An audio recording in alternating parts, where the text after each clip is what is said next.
So in a modern society where the average guy has the same test as a 14-year-old girl in the 1980s, it's safe to say we're low-key kind of fucked. If I was to make a pie chart of the whole guy population, it goes something like this. We got around 30% of guys who are just simps and absolute cucks. We got 20% of guys who are just super skinny and scrawny with no motivation to do anything. We then got 20% of guys who can't defend themselves, let alone their family. We got about 10% who are probably gay. And then we got the last 20 who are somewhat capable, somewhat able to defend themselves, and got like a decent physique. At a time now where violence is probably becoming the all-time highest again, we've got about 80% of guys who cannot defend themselves, defend their family, or let alone just protect anyone. We've got kind of like a uneven distribution.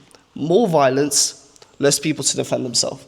And in this video, I just want to talk about why every single guy should be dangerous. And look, the last thing I preach is for guys to be the super fucking alpha man who walks around chest puffed up thinking he can beat the shit out of anyone. Okay, no one likes those people. However, what I mean by a guy being dangerous is, think about it as a lion. A lion isn't scary because it walks around and roars really fucking loud. This motherfucker can do damage to anyone in the jungle kingdom. You should be respectful, caring, and then just like an overall good person. But if the time comes, you should have a fucking switch where if it flips, you just become a demon. And a lot of guys just simply do not have that switch. And you see it all the time, like everyone is just bark with no bite. And you know, with the monstrous things that are happening in country to country with all of these stabbings and shootings, you should absolutely be able to handle a dangerous situation. Now look, I'm not saying you're gonna have to fucking start deflecting bullets or withstand the stabbing, but what I'm saying is you should be able to have some sort of fear behind you. You want to not look like a target. So when someone's walking in the street with their hoodie up, they might have a weapon concealed,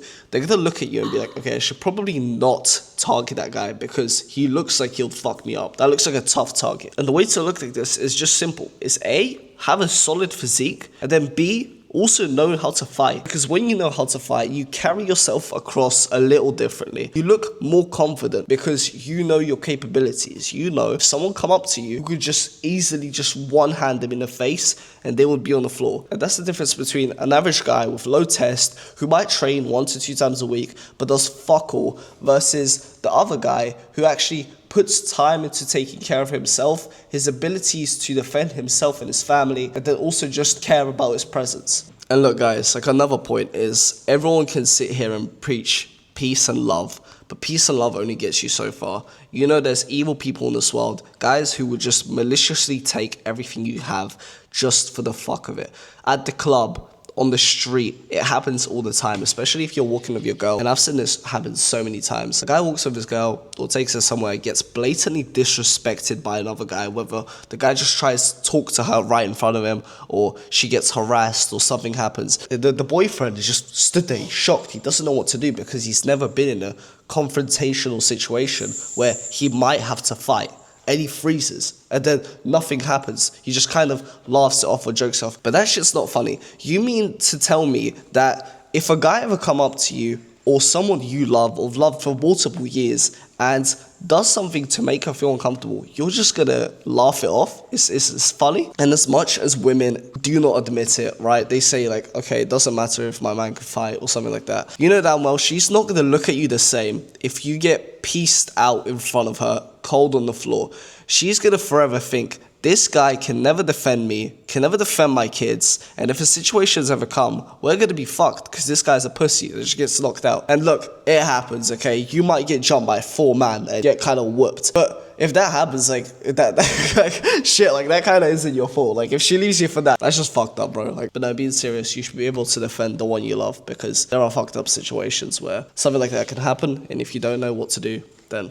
Alright, now enough talking about being dangerous. Let's talk about how to be dangerous. Now, first things first, you gotta acquire the looks, because there's one thing I agree with bodybuilders on, and it's if you look big, you got less chance of people coming up to you and even starting shit in the first place. And that's low-key true. If you know how to fight, but you don't look like you know how to fight, you're gonna get tested. Now, first things first, we gotta get you built up. Now, the sweet spot is usually around 70 to 80 kg if you're like 5 foot anything. But if you're over 5 foot, if you're like 6 foot, whatever, it's usually good to be like in the 90 to 100 kg. That's when you can like look big and look like you can actually do some damage. Now, that being said, there is only so much you can do by looking scary. Like I mentioned at the start, If the lion looks scary but can't do any damage, if he has no teeth, then who the fuck is going to be scared of it? Which leads me to number 2, and that's self-defense. Now, there is 3 martial arts I usually recommend people to get into if they want to learn how to fight.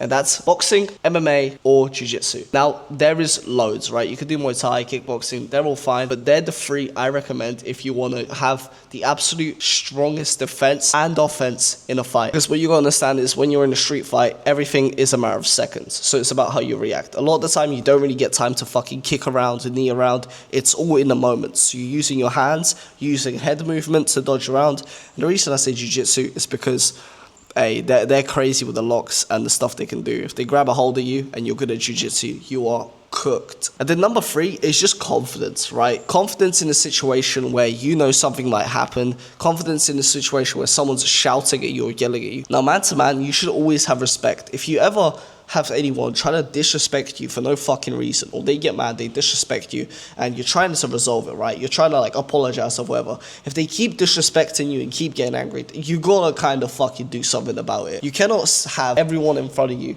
watching you get disrespected because some pleb thinks it's okay to be angry. So look, here's what you're gonna do. A lot of the time, I always agree.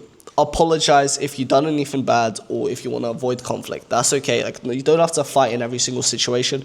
And shit, I'd even say that's the last thing you want to do. And one kind of bonus thing I want to add is always defend others. If you see someone in the street getting bullied or getting attacked, yo, like, it's not even like school anymore for me to tell you like bullying's not okay, but if you're a fucking man, then go and stop it. Like, go help out. I don't know how you can sleep at night knowing you've seen some fuck shit happen and you do nothing about it. And look, you never have to display anger or fear for people to know you're the type of person who's capable. If you go to the gym, if you practice martial arts, you'll already have that confidence in any situation where people just know not to fuck with you. But yeah, in a world where you can't really take a bus ride or a train ride without getting stabbed, you definitely need to know how to defend yourself. But yeah, hope this video helps someone.